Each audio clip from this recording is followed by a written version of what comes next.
Magandang hapon mga kapatid. Bago po tayo mag-umpisa sa ating pag-aaral ngayong hapong ito, tayo po ay manalangin.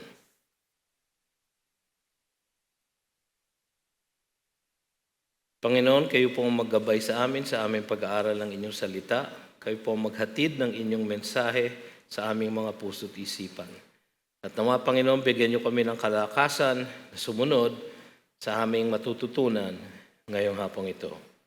Ito ang aming samot dalangin sa pangalan ni Jesus. Amen.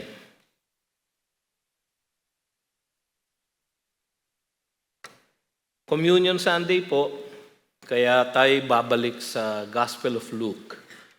At ang serye na ito ay pinamagatan natin God the Son, Son of Man. Alam nyo, hindi nyo na itatanong, noong December 1988, nagkaroon kami ng first date namin ni Bebet, ng aking misis. First date namin. Nanood po kami ng play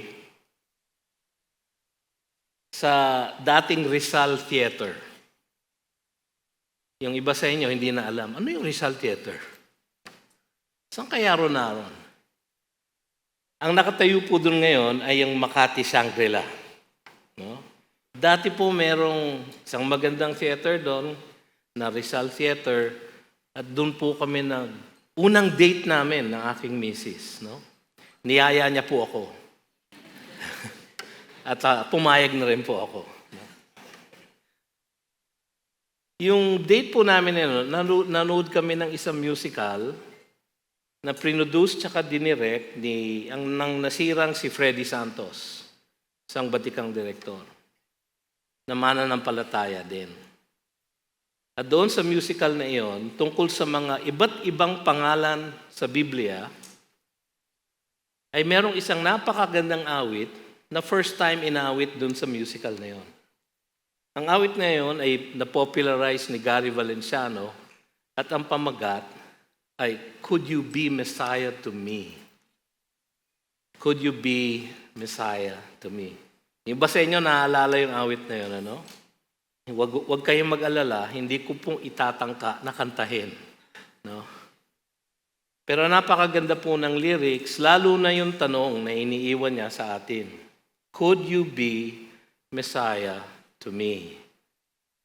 Yan po ang pamagat ng ating mensahe sa hapong ito. Who is Jesus to you? Sino ba si Jesus sa inyo? Sino si Jesus sa inyo? Alam nyo, ang kasagutan natin dyan sa tanong na yan ay magdidetermine ng ating eternal destiny. Saan ba tayo papunta pagkatapos ng ating buhay dito sa mundong ito? Kaya napakahalaga ng tanong. Kasi kung mali ang sagot ninyo, kayo ay malalayo sa kaluwalhatian ng Diyos at mapupunta sa kung saan kayo ay huhusgahin habang buhay. Kung tama ang sagot, hallelujah! Sapagkat kayo ay makakapiling ng lahat ng mga hinirang ng Diyos sa kanyang kalangitan. Kaya importante yung tanong. Sapagkat malamang pag tayo namatay na, tayo humiwalay na sa ating katawan, tayo pumunta sa langit, ang itatanong sa atin ay, who is Jesus to you? Sino ba si Jesus sa inyo?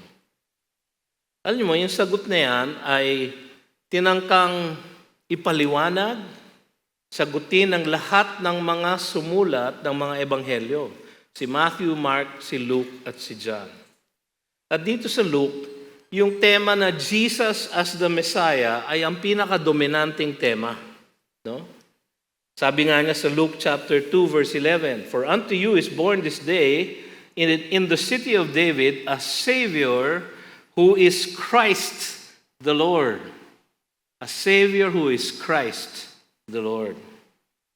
Sabi sa Luke chapter 2, verse 26, nung dinala si Jesus sa templo at nakita nila yung ang isang matandang lalaki doon na ang pangalan ay Simeon, ang kwento niya ay ganito, "And it had been revealed to him by the Holy Spirit that he would not see death before he had seen the Lord's Christ.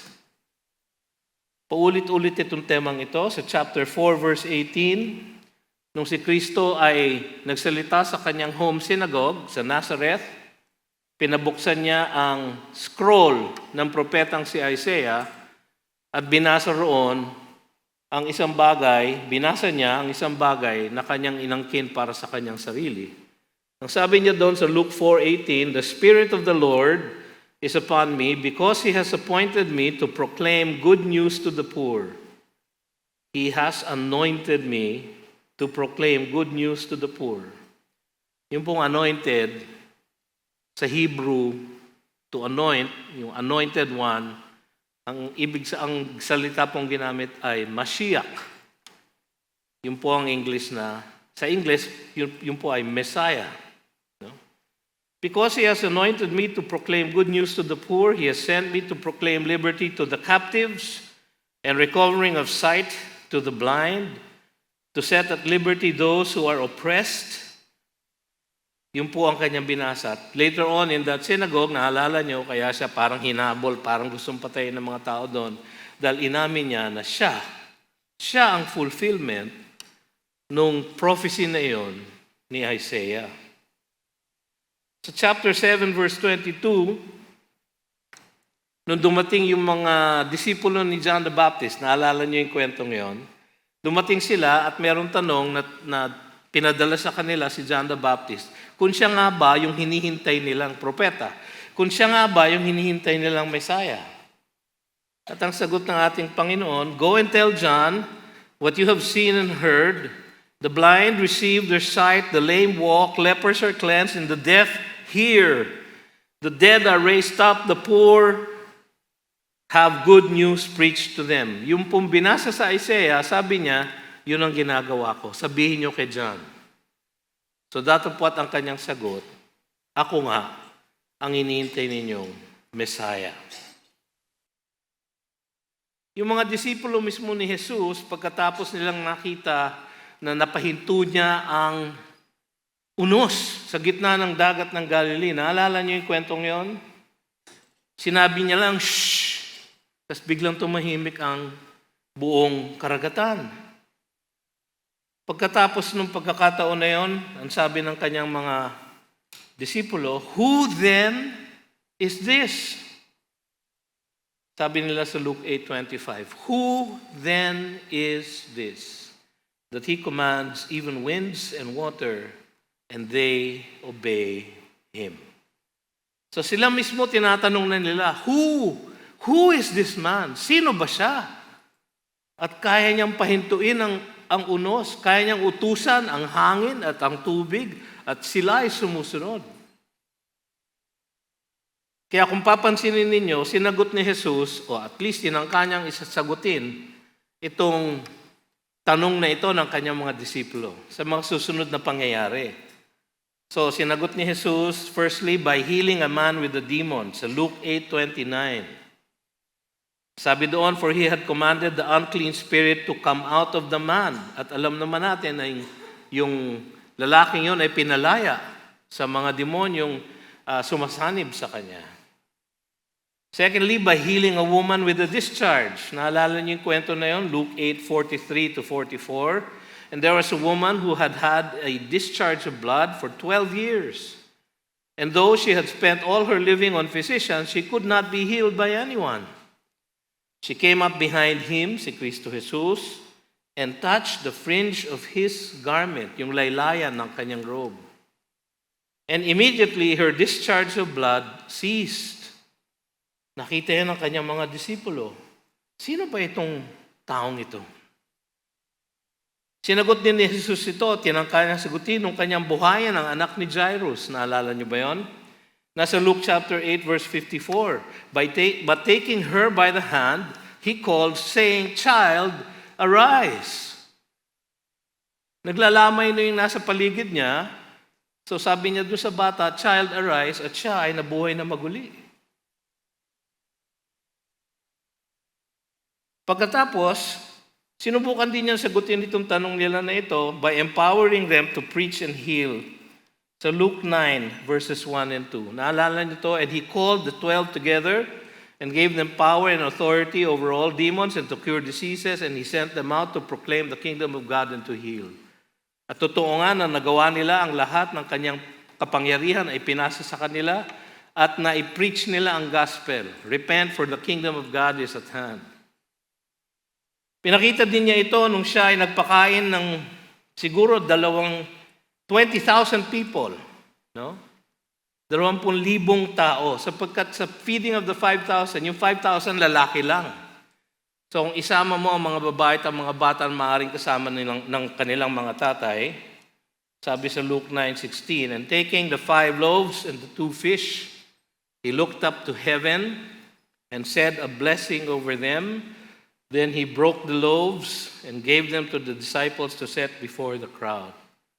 At sila ay nakakain lahat at sila ay nabusog. Sino ba si Jesus? Ngayon naman ay sa ating teksto, itatanong niya ang 2 tanong na magpapakita una sa lahat the world's opinions. At pangalawa, the Lord's revelation about Jesus Christ. Tingnan natin yung una, the world's opinions, verses 18 and 19. Now it happened that as he was praying alone, the disciples were with him, and he asked them, "Who do the crowd say that I am?" And they answered, "John the Baptist, but others say Elijah, and others that one of the prophets of old has risen." Naalala nito sa earlier in this chapter sa Luke 9:7-9, nalito si Herod kung sino nga si Jesus. At ito rin ang narinig niyang mga haka-haka tungkol sa kanyang identity. These are the world's opinions. Mababasa natin sa ibang mga ebanghelyo na sila ay nasa Caesarea Philippi. Sabi sa Matthew 16:13, same account nitong Luke 9:18-20. Now when Jesus came into the district of Caesarea Philippi, he asked his disciples, "Who do people say that the Son of Man is?" So parehong account. Pero may dagdag na impormasyon si Matthew kung saan sila naroon nung tinanong ni Jesus ang kanyang mga disipulo. Sa Mark chapter 8 verse 27, ganun din ang ni-report ni Mark. And Jesus went on with his disciples to the villages of Caesarea Philippi. So yun po ang kanilang lugar na kinalalagyan. Bakit po importante? Sapagkat yun po ay isang pugad ng idolatrous false worship. At sa backdrop ng false gods, nagpakilala si Jesus sa kanyang mga disipulo na siya ang tunay na Diyos. Sa account ni Luke, ang kanyang ni-record ay, Jesus was praying alone. Sabi sa verse 18, now it happened that as he was praying alone. Si Luke, madalas niyang banggitin na ang ating Panginoon ay laging nananalangin. So sa Luke chapter 3 verse 21, nung siya ay binabautismohan, ang sabi doon, Jesus also had been baptized and was praying. Sa Luke chapter 6 verse 12, bago niya inappoint o tinawag yung 12, in these days he went out to the mountain to pray, and all night he continued in prayer to God. Sa Luke chapter 11 verse 1, now Jesus was praying in a certain place. Kaya sabi ng mga disciples niya, Lord, teach us to pray. Nakita nila ang halimbawa ng kanilang master, ng kanilang Panginoon, at kaya naging desire nila ang matutong manalangin katulad niya. Mga kapatid, yung pong halimbawa na yan ay nasa ating harapan din hanggang ngayon. Si Jesus, kung iisipin nyo, bakit ba niya kailangan mag-pray? He is eternally united with the Godhead, right? So dapat alam na niya ang pinagagawa sa kanya ng Diyos Ama, ngunit kanyang ipinakita sa kanyang halimbawa na kailangan pa rin siyang mag-depend sa direction ng Diyos Ama at sa kalakasan ng Diyos Espiritu Santo nung siya ay nagkatawang tao. Ano kaya ang kanyang ipinapanalangin dito? Now it happened that as he was praying alone.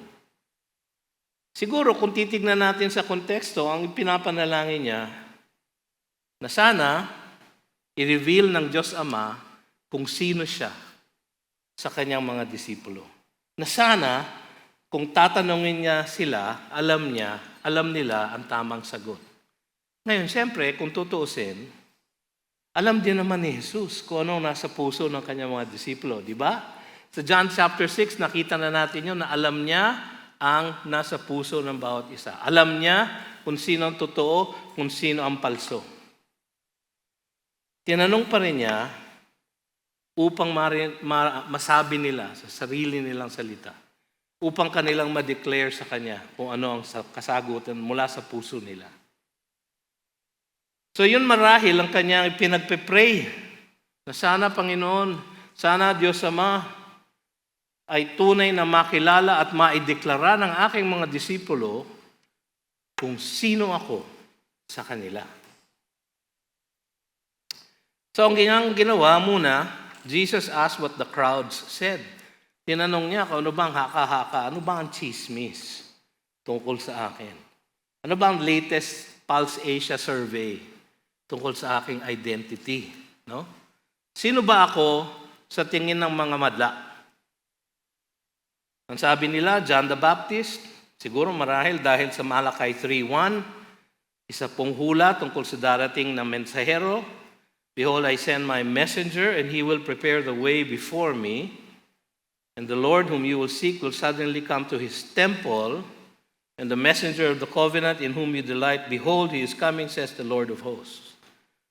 Nakita nila ito, nakakilala nila ito, siguro, na propesya tungkol kay John the Baptist, at nakita nga nila na nag-appear na si John the Baptist, pero si John the Baptist hindi lumapit sa templo eh. Si Jesus, palagi siya nasa templo. Tapos, ang gospel na pinreach ni John the Baptist ay pareho ng kay Jesus. Repent, for the kingdom of God is at hand. Sabi ni Jesus, repent, for the kingdom of God is at hand. Kinilala nilang isang propeta si John the Baptist, so inisip nila, baka ito si John the Baptist reincarnated. Alam naman natin, dun sa huli nating pag-aaral tungkol dito, na hindi ito ang tama. Tapos naisip nila, baka siya si Elijah. Kasi sa Malakay chapter 4 din, sa verse 5, ay merong ganitong hula. Behold, I will send you Elijah the prophet before the great and awesome day of the Lord comes. Elijah the prophet. Baka siya si Elijah. Kasi actually, dun sa mga nakakaalam sa kanila, hindi naman talaga namatay si Elijah, di ba? Siya ay ni-rapture ng Panginoon sa pamamagitan ng mga chariots of fire. Di ba? Hindi siya namatay. So baka bumalik si Elijah. Dahil malapit na ang pagdating ng araw ng Panginoon. Malapit na ang ating kalayaan. Nandiyan na ang Mesiyas. So akala nila si Elijah siya. Ang pangatlo naman ay one of the prophets of old. Sabi sa iba, si Jeremiah. Sapagkat sa Deuteronomy 18:15, ang sabi ng Old Testament ay ganito, the Lord your God will raise up for you a prophet like me, si Moises ang sumulat nito, from among you, from your brothers, it is to him you shall listen. So alam nila na mayroong propesiya ng isang darating na propeta na halos kasing galing, kasing tingkad, kasing dakila ni Moises. Na siya talagang dakila sa kanilang paningin. Datapwat, niisip nila, baka siya isa sa mga propeta. Baka siya yung propeta na yon. At sa ibang account, sa John chapter 7, ang bulong-bulungan nga sa madla, siya nga siguro ang propeta. Siya nga siguro ang Kristo. Pero sila ay lito. Hindi nila tiyak. Hindi alam ng madla kung sino siya. Sila ay lito despite the fact na the scriptures spoke about the Messiah. Ang Old Testament scriptures, yun po ang Bible nila noon, panahon ni Jesus, spoke about the Messiah. At tinupad ni Jesus ang lahat ng hula tungkol sa Messiah. Magmula dun sa sinabi ng Panginoon sa Genesis chapter 3 verse 15 that the seed of the woman will crush the serpent's head. Alam nila ang pangako ng Panginoon sa pamamagitan ni Abraham sa Genesis 12:3 na out of his offspring will the nations be blessed. Pero sa Genesis 49:10, nung namamatay na si Jacob o si Israel, kanyang pinagbilinan o binasbasa ng kanyang mga anak, at ang sabi niya kay Judah ay ganito, the scepter shall not depart from Judah. From Judah. Kataka-taka. Ang sinasabi niya, ang magiging pinuno ng mga Hudyo ay manggagaling kay Judah. Hindi panganay si Judah. Hindi rin siya ganun kabait. Hindi rin siya priestly line. Kasi si Levi ang priestly line. Pero ang wika ni Jacob, isang propesiya, the scepter shall not depart from Judah, nor the ruler's staff from between his feet, until tribute comes to him, and to him shall be the obedience of the peoples. So kahit na nabasa nila ito, halimbawa katulad ng Isaiah 11:1, there shall come forth a shoot from the stump of Jesse. Mula sa lahi ni Abraham, sa lahi ni Judah, sa lahi ni Jesse. Si Jesse po ay sino? Siya ang tatay ni David. At si Jesus ay nagmula kay David. So isa na namang hula tungkol sa Messiah. There shall come forth a shoot from the stump of David, a branch from his roots shall bear fruit. In fact, sa Micah 5:2, sinabi kung saan siya ipapanganak. But you, O Bethlehem Ephratah, who are too little to be among the clans of Judah, nabanggit na naman si Judah, from you shall come forth for me one who is to be ruler in Israel. Yun po ang tinitingala nilang Messiah. Whose coming forth is from of old, from ancient days. Nung marinig nila yung ancient days, siguro nagbalik tanaw sa kanila ang Daniel chapter 7, 13, and 14. Na the Son of Man will come from the ancient of days.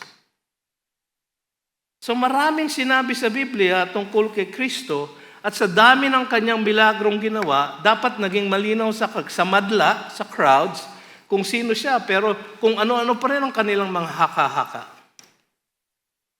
Meron silang spiritual blindness. Kasi ang sabi sa 1 Corinthians 2:14, the natural person does not accept the things of the Spirit of God, for they are folly to him, and he is not able to understand them because they are spiritually discerned. Wala kasi sila ng Espiritu ng Diyos. Kaya hindi nila maunawaan kahit na alam nila ang sinabi ng Old Testament tungkol sa Messiah, at kahit nakita nila na sa buhay ni Jesus ay natupad ang mga propesiya na ito. Bakit kaya? Sabi kasi sa 2 Corinthians chapter 4 verse 4, in their case, the God of this world has blinded the minds of the unbelievers to keep them from seeing the light of the gospel of the glory of Christ, Christos, Messiah, Messiah, who is the image of God. Kaya nila hindi maunawaan. Hanggang ngayon, mga kapatid, sa ating mundo ngayon, ang ating mundo ngayon ay patuloy na bulag sa kung sino talaga si Jesus. Maraming mga debates, maraming mga forums na tinatangkang alamin kung sino si Jesus, despite yung karamihan ng Bible revelation. Kasi hindi sila naniniwala sa salita ng Diyos. At hindi nila maunawaan ang salita ng Diyos sapagkat wala ang Espiritu sa kanila. Sila ay bulag. Ang sabi ng ating kultura, si Jesus was just a man. Siya ay lalaki lang. So maraming mga works ng ating culture, yung Jesus Christ Superstar, may awit doon that he's just a man. Yung libro ni Dan Brown at the Da Vinci Code, ang sinasabi doon, he was just a man. Pero he was not just a man. Ang sabi naman ng iba, he was a great prophet, a great human teacher. Yun ang sabi ng Islam. Na si Jesus ay isang dakilang propeta. Pero hindi siya Diyos. Para sa atin naman, na nakararaming ebangheliko, for some reason, na turuan tayo siguro sa ating paglaki sa loob ng iglesia, na si Jesus pwedeng maging cosmic genie. Genie. May rarab niyo yung lamp, lalabas siya. Naalala niyo si Robin Williams. Akala natin si Genie will appear and then he will give us 3 wishes at lahat ng ating hihingin ay pagkakaloob niya. Kung minsan, tinatrato natin si Jesus na parang ganun. Nung sinabi ng Hebrews 4:16 that we should have confidence in approaching the throne of grace, may confidence nga tayo pumapasok, tayo nananalangin. Pagpasok natin, may dala tayong shopping list. Panginoon, gusto ko ng boyfriend. Gusto ko ng girlfriend. Kailangan maganda, matalino, cute. Panginoon, gusto ko ng promotion sa aking trabaho. Panginoon, gusto ko yumaman. Bakit? Wala lang. Gusto ko lang yumaman. Cosmic genie. Alam ko na hindi natin naaminin yan, pero kung minsan, kontratuhin natin ng Diyos, ay ganyan. Huwag kayong mag-alala, pati po ako. Hindi, binibigay niya lahat ang ating pangangailangan. Hindi tayo magkukulang sa kanyang paningin. Ngunit, hindi po siya cosmic genie. Si Jesus ay hindi nagpunta sa krus para tayo ay magkaroon ng fulfilled life. Para kanya maibsan ang lahat ng ating mga anxiety. Gagawin niya po yon, pero hindi po dapat gano'n ang motibasyon sa ating paghingi sa kanya ng ganong mga pagpapala. Siya ay Diyos. Siya ay Kristo. Napakadaling madala ng mga opinyon ng mundo. So, kailangan tayo mag-rely sa revelation ng Panginoon. So, number 2 point na po tayo. Malapit na po tayo matapos. Nagtataka kayo, ano kaya ang nakain ni Pastor BJ? Bakit maiksi? Communion Sunday po kasi. No? So, the Lord's revelation. Verse 20, tignan po ninyo yung verse 20. Then he said to them, "But who do you say that I am?" And Peter answered, "The Christ of God." So Matthew 16, "You are the Christ, the Son of the living God." Sabi ni Matthew. Makikita nyo na the Lord's revelation is contrasted against what the world considers as wisdom. Kakaiba siya sa itinuturing ng mundo na wisdom. Kakaiba siya. Saan po nakuha yun? Kasi doon sa sentence ni Jesus, "But," ito ang iniisip ng madla, "But," ganito ako tinitignan ng kultura, "But," dapat kakaiba ang inyong pagtingin sa akin, pagkilala sa akin.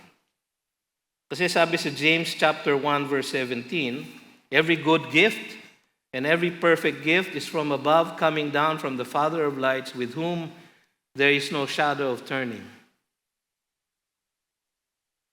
Sabi ni James din sa chapter 3 verse 15, "This is not the wisdom that comes down from above." Yung wisdom ng mundo. This is not the wisdom that's coming from above. Sinasabi ni Jesus sa kanyang mga disipulo, hindi dapat ganyan ang inyong kaisipan. Hindi yan ang wisdom na galing sa langit. Kasi yung galing daw dito sa mundo is earthly, unspiritual, demonic. At yung mga opinyon ng madla tungkol sa kanyang identity ay earthly, unspiritual, demonic. Sabi sa 1 Corinthians 1:24, "But to those who are called, both Jews and Greeks, Christ, the power of God and the wisdom of God. For the foolishness of God is wiser than men, and the weakness of God is stronger than men." Kakaiba ang wisdom na galing sa Panginoon, sapagkat ang galing sa Kanya ay ang katotohanan. ang pinangangalandakan ng mundo ay haka-haka lang. The Lord's revelation calls for a personal conviction. Sabi niya, but who do you say that I am? Who do you say? Sa original Greek po, yung salita na you ay hindi kailangan nandun sa sentence. Ang kailangan lang nandun sa sentence is say. Yung form po ng word na say, merong form nun na ang ibig sabihin ay you. Hindi mo kailangan sabihin na you say. Pero sa kanyang pagkakasulat dito, si Lucas, sinama pa rin niya yung you. Bakit? For emphasis. Pag sinasama po yun sa salitang Griego, for emphasis. So, dapat ang basa natin dito, but who do you say? What do you say? Sino ako sa inyo? Yun ang emphasis. Sabi ni Peter, si Peter, siyempre, siya palagi ang bibo, di ba? Parang may kaklase kayong palaging nagre-raise ng hand. No? Parang alam lahat ng sagot. Nakakainis yung mga kaklaseng ganon, di ba? Yung bibo. Si Peter, kahit mali, bibo. Pero ngayon, sumagot siya in behalf of the other apostles. Pero yung tanong na ito, mga kapatid, isang tanong na dapat sinasagot natin ng personal. Sino ba si Kristo sa inyo? Sino si Jesus sa inyo?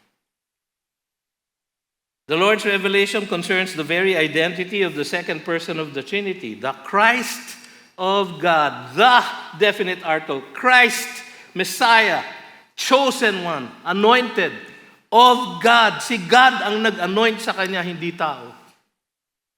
The Christ of God. You are the Christ, the Son of the living God, sabi sa Matthew 16. This is a truth preached from the Old Testament. Sa Old Testament pa lang, ay binabanggit na ito. Psalm chapter 2 verse 2, the kings of the earth set themselves and the rulers take counsel together against the Lord and against His anointed. 1 Samuel 2:10, si Hannah nagpapasalamat sa Diyos dahil sinagot niya ang kanyang dalangin na magkaroon siya ng anak at pinagkaloob sa kanya ng Diyos. At sa kanyang papuri sa Diyos, ang sabi niya, the adversaries of the Lord shall be broken to pieces. Against them He will thunder in heaven. The Lord will judge the ends of the earth. He will give strength to His king. Panahon pa lang ni Samuel ito, wala pang king. Pero prophesy na ni Hannah. He will give strength to His king and exalt the horn of His anointed. So yung kanyang anointed ay king. Yung king ay anointed. Si Jesus ang King of Kings and Lord of Lords. Siya ang anointed ng Diyos. Nabasa na natin kanina, Isaiah 42:1. Sabi din sa Deuteronomy 18, verse 18, I will raise up for them a prophet like you from among their brothers, and I will put my words in his mouth, and he shall speak to them all that I commanded him. So sa Old Testament pa lang, marami ng verses na nagsasabi, nagpapakilala, magkakaroon ng isang Mesiyas, at siya ang magdadala ng kaligtasan, hindi lang sa Israel, kundi sa buong mundo. It's a truth that can only come from the Spirit. Pong maganda. Ito bang kaalaman ito, ito bang katotohanan na ito ay maaari natin makuha sa dalubhasang pag-aaral. Sabi sa Matthew 16:17, nung sinabi ni Peter kay Jesus, you are the Christ, the Son of the living God, ang sagot niya, blessed are you, Simon Bar-Jonah, for flesh and blood has not revealed this to you. Hindi ito galing sa tao. Hindi ito galing sa utak mo. Hindi ito galing sa kahit na sinong propeta. Yung revelation na ako mismo, ang anak ng Diyos. Hindi yan galing sa kahit na sinong flesh and blood, but my Father who is in heaven. My Father who is in heaven. Hindi natin makikilala ang katotohanan ito kung hindi itutulot ng Ama nating nasa langit. Sabi ni Paul sa 1 Corinthians 12:3, therefore I want you to understand, kasi pinapagalitan niya yung Corinthian church dahil inaabuso nila yung gift of tongues. So sabi niya, therefore I want you to understand that no one speaking in the Spirit of God ever says Jesus is accursed, and ito ang pansinin ninyo, no one can say Jesus is Lord except in the Holy Spirit. Pwede niyong sabihin, Jesus is Lord. Pwede niyong i-post, i-text, Jesus is Lord. Pero galing ba sa puso niyo? Ang buhay niyo ba, talagang si Jesus ang Lord niyo? O Lord niyo lang siya kapag meron kayong kailangan? At kailangan niyo siyang gamitin? Jesus is Lord nga ba? Hindi tayo maaaring manambahan sa Kanya and say, Jesus is Lord, kung hindi babaguhin ng Espiritu Santo ang ating mga puso. Kung hindi bubuhayin ng Espiritu Santo ang ating patay na mga kaluluwa. Kung hindi niya tayo gagawing born again. Kung hindi niya bibigyan tayo ng pananampalatayang nakapagliligtas. Hindi natin maidideklara that Jesus is Lord. Kaya nung sinabi ni Peter yung kanyang sinagot, hindi yung galing kay Peter, kundi galing sa Espiritu ng Diyos. This is a truth that is the core of the gospel. Who is He and what He has done for us? Si Kristo ang gospel. The good news is Christ. Sinabi niya, repent. Ito ang gospel according to Jesus. Repent, for the kingdom of God is at hand. Ano ibig niya sabihin that the kingdom of God was at hand? The king, siya, he was already there. He was at hand. So repent. Repent na kayo kasi nandito na ako. Yun ang ibig sabihin ng gospel. Ang gospel ay si Jesus. Anong sabi sa 1 Corinthians 1:24? But to those who are called, Christ, the power of God and the wisdom of God. Anong sabi sa chapter 15, verse 3? Sabi ni Pablo, for I delivered to you as of first importance what I also received, that Christ died for our sins in accordance with the Scriptures, that He was buried, that He was raised on the third day in accordance with the Scriptures. Si Kristo, ang kanyang pagkabuhay, ang kanyang pagkamatay, ang kanyang paglibing, ang kanyang pagkabuhay na maguli. Yan ang gospel. Kaya kung magsishare kayo ng gospel, tiyakin ninyo na tama ang sinashare nyo. Baka mamaya sinasabi nyo sa ibang tao, alam nyo, si Kristo parang cosmic genie. Pag sumali ka sa GCF, pag naging member ka, mag-attend ka ng How to Grow, mag-attend ka ng membership class, mag-attend ka ng spiritual gifts class. Pag sumali ka sa GCF, pag nanalangin ka kay Kristo, susundin niya lahat ng iyong kagustuhan. O hindi namin tinuturo yan. Baka yan ang sinishare natin.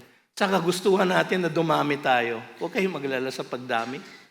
Kung tayo ay tapat sa ating paglilingkod sa Kanya, siya ang magpapadami sa atin. 2 Corinthians 5:17. Therefore, if anyone is in Christ, he is a new creation. The old has passed away, behold, the new has come. All this is from God, who through Christ reconciled us to Himself, gave us the ministry of reconciliation. Sabi niya sa verse 21, for our sake, He made Him to be sin, who knew no sin, so that in Him we might become the righteousness of God. Yan po ang gospel. Tungkol sa kay Kristo, at kung ano ang kanyang ginawa. Ano ba ang kanyang ginawa para sa atin? Siya ay nabuhay ng walang sala para yung kanyang perfection ay pwede niyang ipagkaloob sa atin, sa ating pananalig sa Kanya. Siya ay namatay na walang sala para yung kabayaran dun sa kanyang pinagkamatay ay mailagay sa ating account para tayo mawalan ng sala at mapatawad ng Diyos. Sa ating pong paglapit mamaya sa Kanyang dulang, gagawin po natin ang paglapit sa Kanya sa paghingi ng tawad sa ating mga pagkukulang sa Kanya. At kaya tayo kayang patawarin because He who was without sin was made sin for us, who knew no sin, so that in Him we might become the righteousness of God. At kung tayo ay matuwid sa mata ng Diyos, tayo ay makakapag-fellowship sa Kanya. Yan po si Kristo Jesus. Siya po ang gospel. At siya lang. Sabi ni Peter, you are the Christ of God. The, definite article. Sabi din niya sa John 14:6, I am the way, the truth, and the life. Ano ibig sabihin ng the? No one can come to the Father except by me. Sabi sa Acts 4:12, and there is salvation in no one else, for there is no other name under heaven given among men by which we must be saved. Siya lang ang tagapagligtas. Siya lang. Walang iba. At siya, ang nag-anoint sa kanya, ay ang Diyos. He is the Christ of God. Mga kapatid, sa ating pagtatapos, tapos na si Pastor BJ. Baka masakit ang balakang. No? Masakit nga po. Kanina pa po akong umaga No? Kaya masakit na. Pero sa ating pong pagtatapos, nais ko lang pong i-quote sa inyo yung sinulat ni C.S. Lewis sa kanyang aklat na Mere Christianity. Tungkol dito sa issue na ito. Na merong mga nagsasabi na, si Jesus, He is just a great human teacher. So ang sinulat ni C.S. Lewis po ay ganito.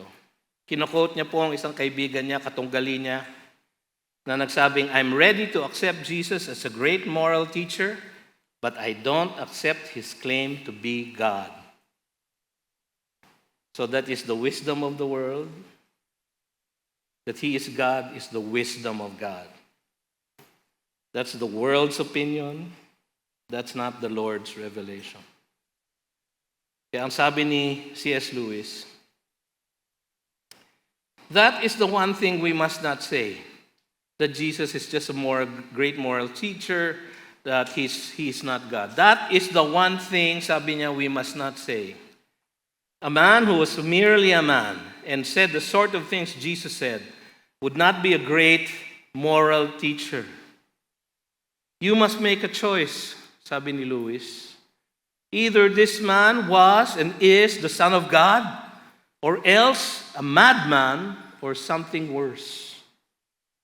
You can shut him up for a fool, or you can fall at his feet and call him Lord and God.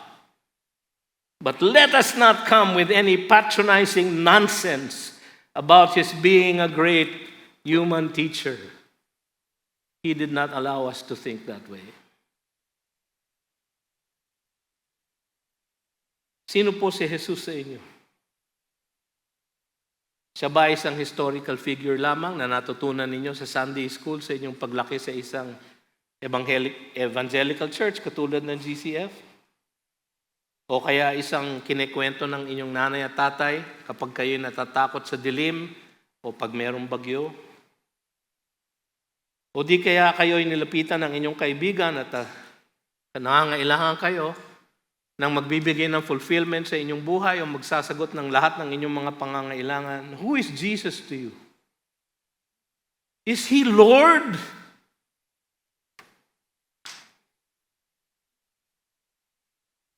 Is He Lord?